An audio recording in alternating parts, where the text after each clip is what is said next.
to this coach, Mick Cronin, that place, UCLA, I would have never imagined this was ever possible.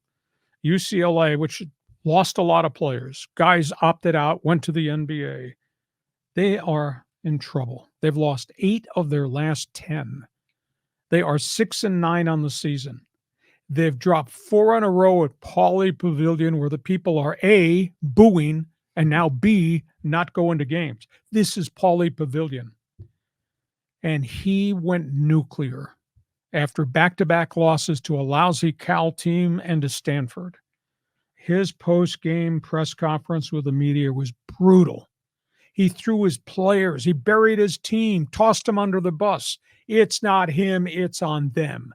I've never heard a coach say that, especially to a newly constructed roster that includes 4 Euros that you went across the seas to get, with promises that these kids were going to be great.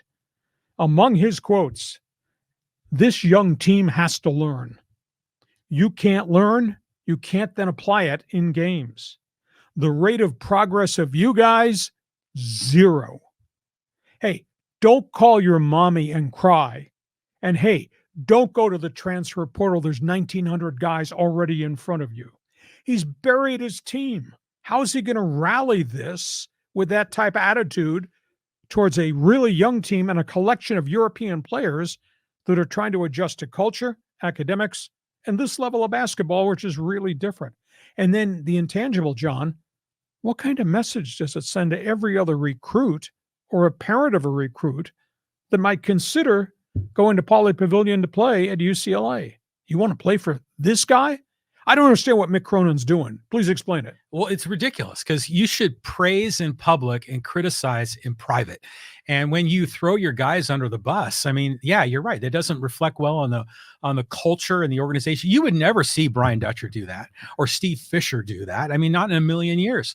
But, we've always thought really highly of Mick Cronin and his history. And, up until now, he's been pretty well received at UCLA. In fact, you were saying UCLA might go to the Final Four with that talent. It's not working out the way they had planned, but come on, man. I mean, you got to handle that job differently. You can't be throwing your guys under the bus while you're in front of the public. It's just nuts. You're supposed to be a leader. Exactly. You're not supposed to bury these kids. They are kids. Exactly. And I can't imagine how hard it is for the big forward from Africa who's moved here. Played well early, really struggling. The kid from France, the kid from Turkey. They're going through a really tough basketball learning curve, culture and academic learning curve, and this guy is banging them. There's no doubt that Mick Cronin's freaking intense. He's always intense at UCLA. Prior to that, Cincinnati was unbelievably intense, but he got results. I've never seen a coach just do this to his own team. Well, plus the academic workload at UCLA is no, walk in the park. Yeah, so exactly. these players have a lot on their plate. So we go from college basketball